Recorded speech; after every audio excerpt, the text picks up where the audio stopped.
पहले तो यह जानने की जरूरत है। तो संविधान के निर्माण की आवश्यकता इसलिए पड़ी कि जब देश स्वतंत्र होने लगे या देश में राज व्यवस्था की संकल्पनाओं ने जन्म लिया, तो इस बात पर बल दिया जाने लगा कि सत्ता किसके पास जाए, सरकार कैसे निर्मित हो, शक्तियों का विभाजन किस प्रकार से हो।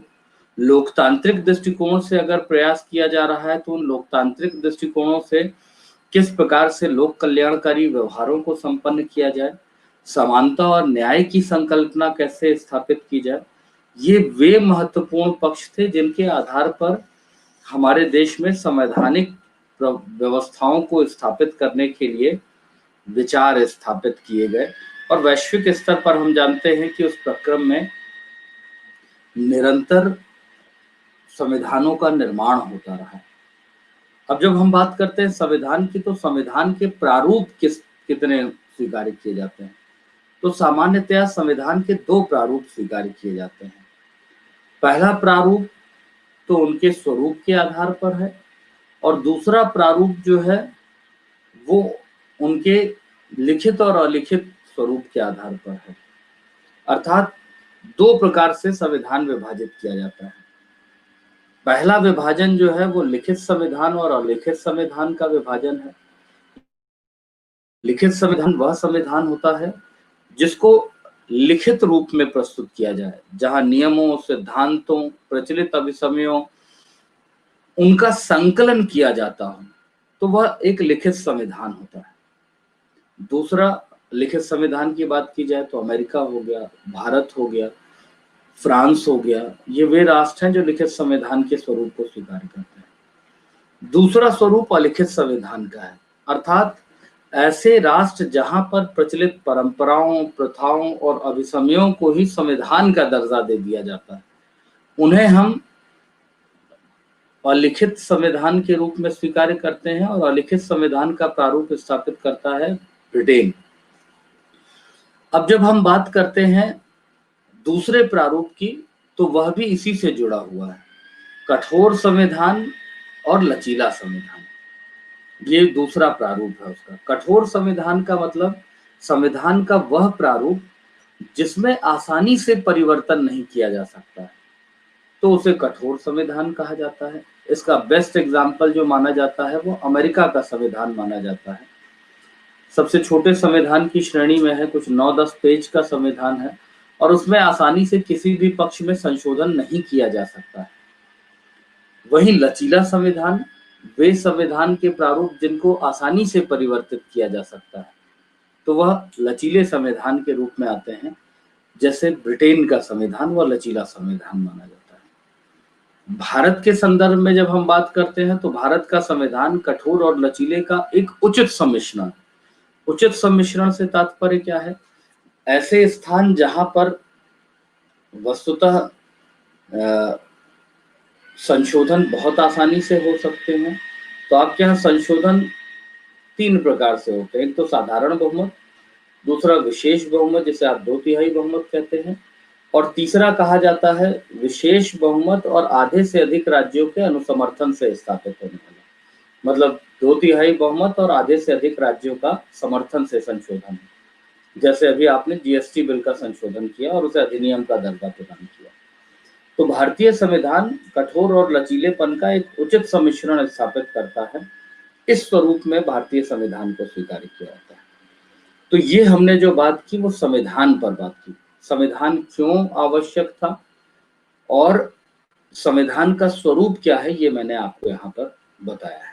ठीक, अब आते हैं संविधान सभा के ऊपर। ये एक बहुत महत्वपूर्ण पक्ष है। संविधान सभा के पक्ष की जब हम बात करते हैं तो महत्वपूर्ण इस दृष्टिकोण से है कि संविधान सभा ही वह संस्था थी जिसके द्वारा संविधान का निर्माण किया गया। जब हम वैश्विक पटल पर संविधान सभा की बात करते हैं तो कहा जाता है कि अमेरिका वह पहला देश था जिसने अपने संविधान सभा का निर्माण किया था।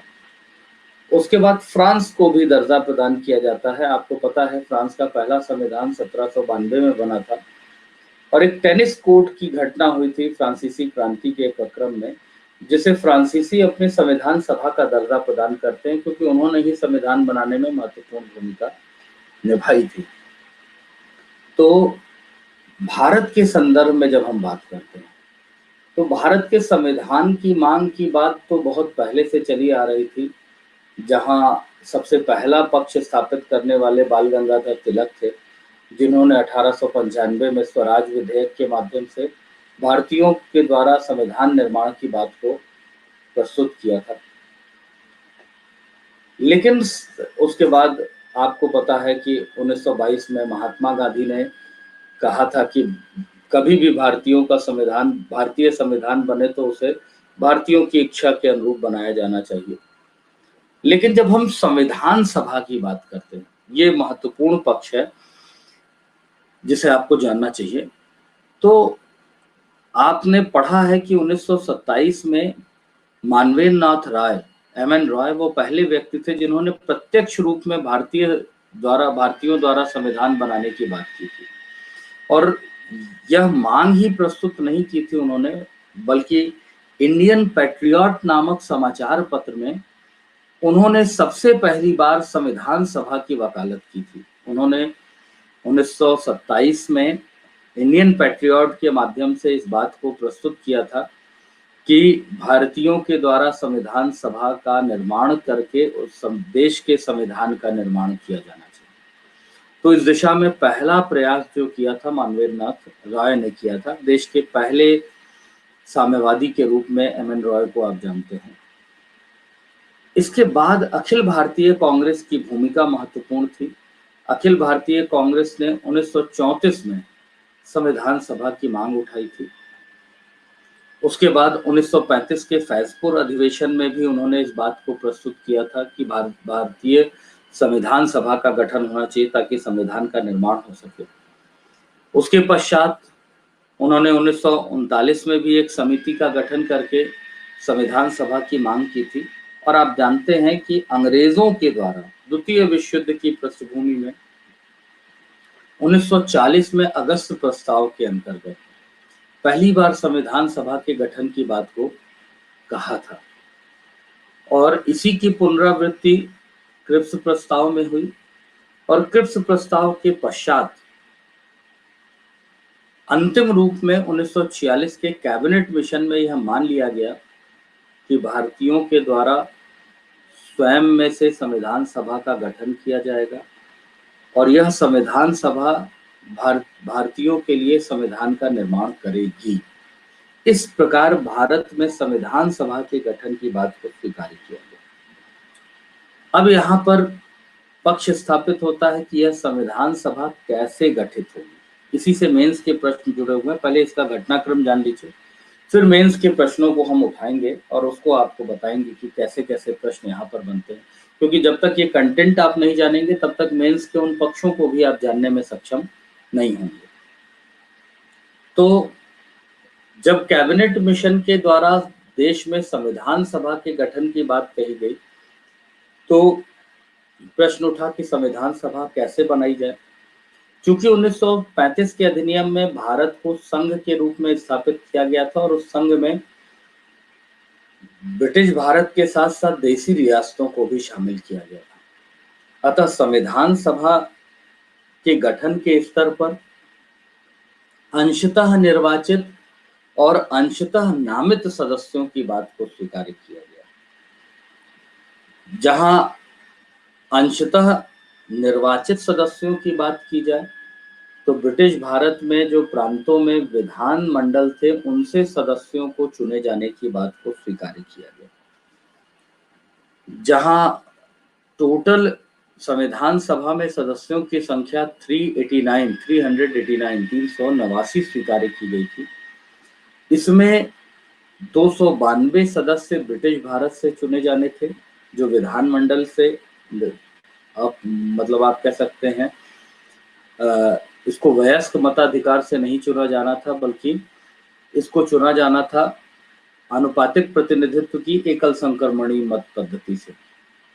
जब हम बात करते हैं इसी ब्रिटिश भारत की तो 4 सदस्यों को कमिश्नरी क्षेत्र से चुना गया था और 93 सदस्यों को आपके जो प्रिंसी स्टेट्स थे, देसी रियासतें, वहां से चुना गया था।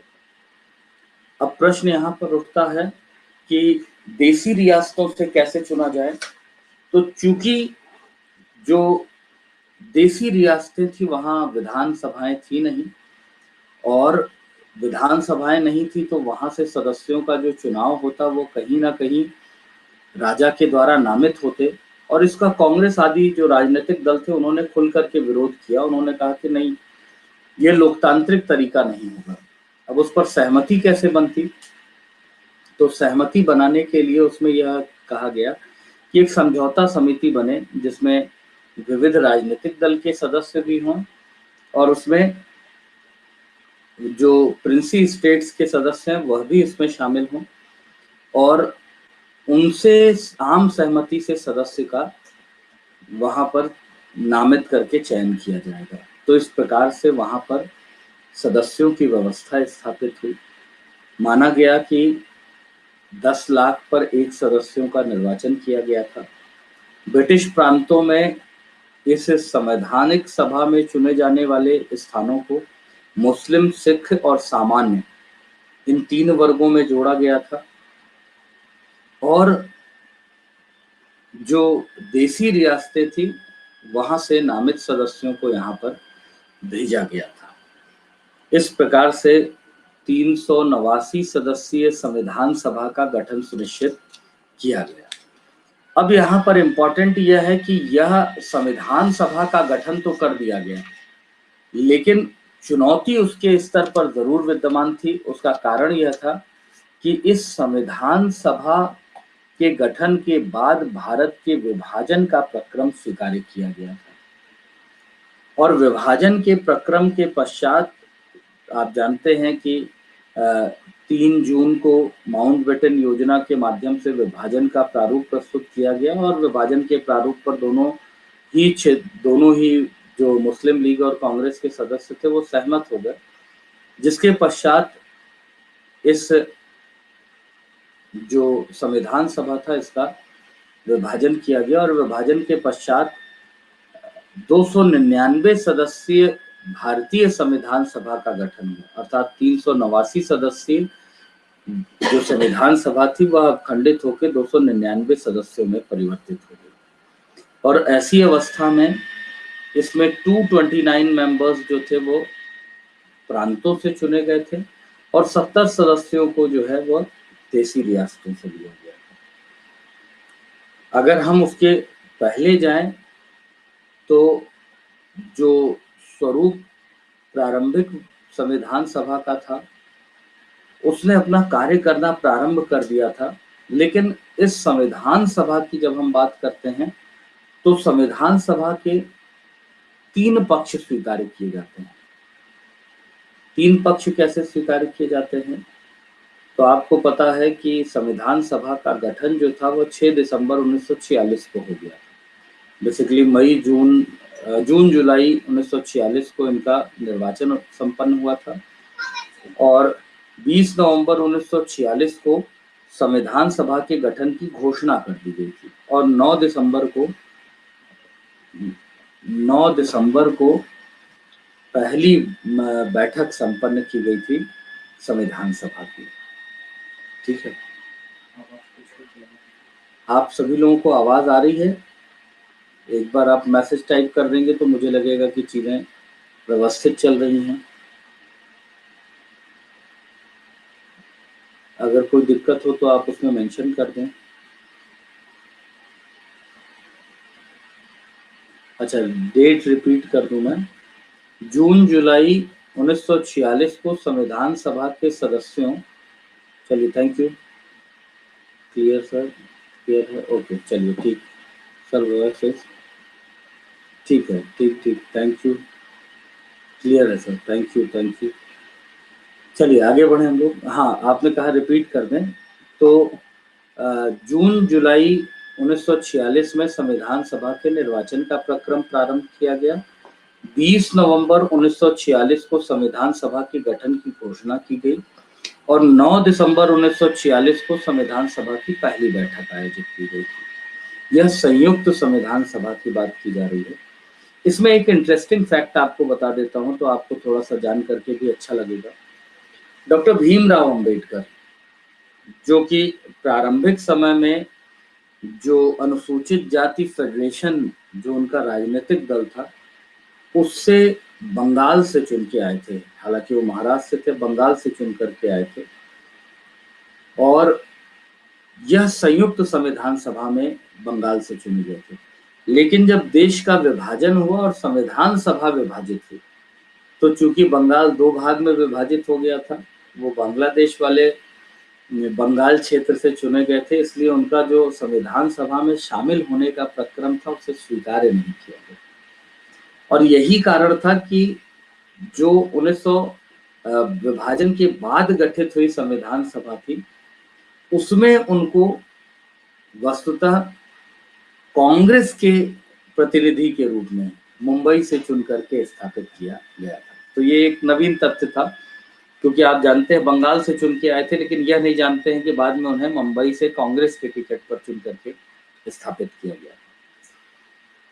जब हम बात करते हैं इस संविधान सभा की, तो इसकी पहली बैठक जो संपन्न हुई थी वो 9 दिसंबर को हुई थी। आप सभी जानते हैं कि प्रारंभिक बैठकों से जो मुस्लिम लीग थी उसने अपने आप को पृथक रखा था, और पृथक ही नहीं रखा था बल्कि उसने इस संविधान सभा का विरोध भी स्थापित किया था। और यही कारण था कि मुस्लिम लीग को लेकर के काफी सारे विवाद भी आप देखते हैं इस प्रकरण में। जब हम 9 दिसंबर की बैठक की बात करते हैं, तो उस 9 दिसंबर की बैठक में सबसे पहले फ्रांसीसी संवैधानिक परंपरा का अनुसरण करते हुए आचार्य जेबी कृपलानी के द्वारा अस्थायी अध्यक्ष के रूप में डॉक्टर सच्चिदानंद सिन्हा का नाम प्रस्तावित किया गया और उन्हें अस्थायी अध्यक्ष के रूप में चुन लिया गया। जहां अस्थायी अध्यक्ष के रूप में सच्चिदानंद सिन्हा के द्वारा विविध देशों से जो सद्भावना संदेश भारत के संदर्भ में आए थे उनको पढ़ा गया। उन्हें पढ़ा ही नहीं गया बल्कि संसद के सदस्यों को बताया गया कि भारत की संविधान सभा के बारे में लोग क्या विचार करते हैं। और ऐसी अवस्था में दूसरी बैठक 11 दिसंबर को संपन्न हुई। 11 दिसंबर को जब दूसरी बैठक संपन्न हुई तो डॉक्टर राजेंद्र प्रसाद को स्थायी अध्यक्ष चुना गया। उसमें याद रखिए प्रीलिम्स के तथ्य हैं, इन्हें कॉपी पेन में जरूर नोट कीजिएगा। इसमें 2 उपाध्यक्ष थे। एक उपाध्यक्ष H.C. मुखर्जी बने थे। H.C. मुखर्जी एक उपाध्यक्ष थे और दूसरे उपाध्यक्ष के रूप में B.T. कृष्णमाचारी यह जो थे वो दूसरे उपाध्यक्ष के रूप में स्थापित हुए थे। संवैधानिक सलाहकार के रूप में आपको पता है B.N. राव को चुना गया था। इनकी अत्यंत महत्वपूर्ण भूमिका थी B.N. राव साहब की, क्योंकि संविधान का पहला प्रारूप जो बनाया था वो B.N. राव साहब ने ही बनाया था प्रारंभिक 3 महीने में। ठीक है। फिर सचिव के रूप में H.V.R. आयंगर को चुना गया था संविधान सभा के। H.V.R. आयंगर ये संविधान सभा के सचिव थे। और जो महत्वपूर्ण चीज जो आप लोग अब तक नहीं जानते हैं, मुख्य दस्तावेज लेखक, मतलब जिनके द्वारा संविधान सभा के दस्तावेज का लेखन किया गया था, वो S.N. मुखर्जी थे, जिन्होंने इस दस्तावेज को लिखा था। और संविधान सभा के स्पीकर के रूप में G.V. मावलंकर को चुना गया था। G.V. मावलंकर संविधान सभा के स्पीकर थे। तो इस प्रकार से संविधान सभा का गठन किया गया। एक चीज और बताना चाहता हूं आपको, ये भी आपको जानना चाहिए क्योंकि सामान्यतया किताबें इस बारे में आपको नहीं बताती हैं। संविधान सभा के वस्तुतः 3 चरण स्वीकार किए जाते हैं। ये आप लोग लिख लीजिएगा, आपके लिए काफी फ्रूटफुल होगा ये, क्योंकि सामान्यतया किताबें नहीं बताती हैं। जो पहला चरण माना जाता है संविधान सभा का, वो 6 दिसंबर 1946 से लेके 14 अगस्त 1947 तक का है। 6 दिसंबर 1946 से 14 अगस्त 1947 तक का है, जहां संयुक्त संविधान सभा के रूप में, अर्थात कैबिनेट मिशन के द्वारा गठित की गई संविधान सभा के रूप में इस संविधान सभा ने कार्य किया था। दूसरी अवस्था जो स्वीकार की जाती है, जीवी मावलंकर जो थे वो संविधान सभा के स्पीकर थे, ठीक है। हाँ, दूसरी अवस्था जो स्वीकार की जाती है वह थी 15 अगस्त 1947 से लेके 26 नवंबर 1949। 15 अगस्त 1947 से लेके 26 नवंबर 1949। आपको पता है कि हमारे द्वारा 26 नवंबर 1949 को ही भारतीय संविधान को स्वीकार किया गया था।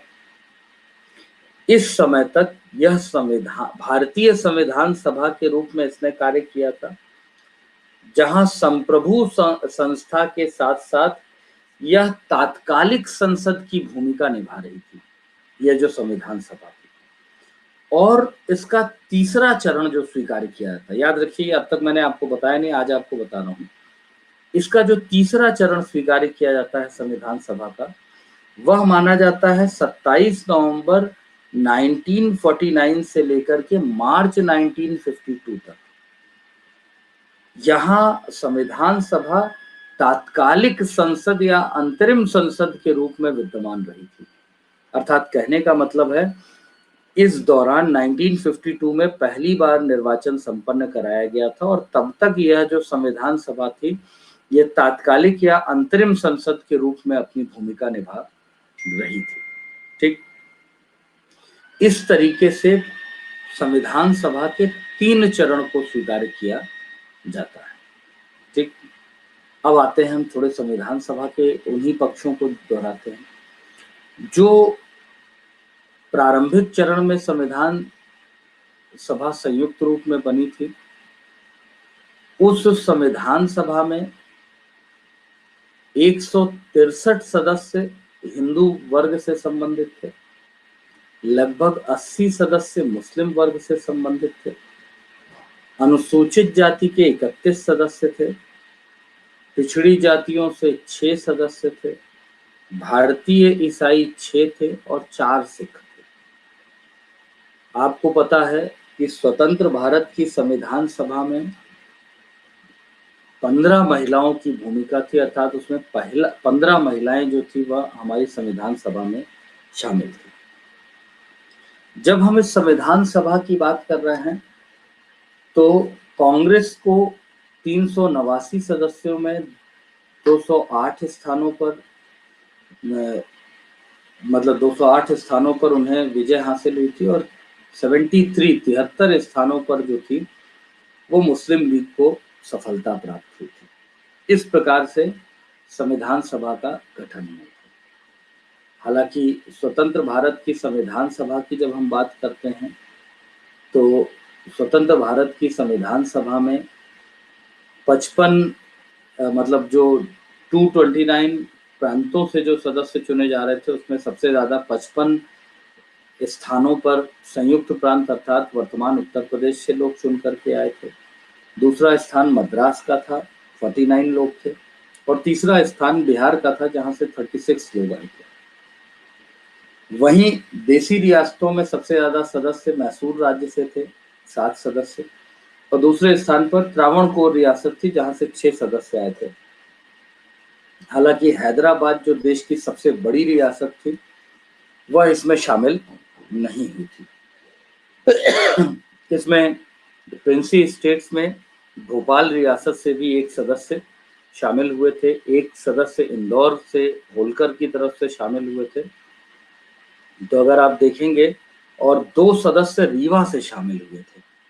मतलब अगर हम बात करें तो भारतीय संविधान सभा में अगर मध्य प्रदेश की भूमिका बताई जाए, इसे नोट कीजिएगा, ये आपके लिए बहुत महत्वपूर्ण है कि मध्य प्रदेश से संविधान सभा में देसी रियासतों में शामिल होने वाले सदस्यों में 4 सर्वाधिक सदस्य ग्वालियर से आए थे। इसके अलावा 2 सदस्य रीवा से आए थे, एक सदस्य जो आया था वह इंदौर से आया था और एक सदस्य जो आया था वह आया था भोपाल से। तो अगर टोटल सदस्यों की बात की जाए तो उस समय के मध्य प्रांत से या मध्य प्रदेश से जो शामिल होने वाले सदस्य थे वो टोटल 8 सदस्य थे जो संविधान सभा में देशी रियासतों से प्रतिनिधित्व कर रहे थे।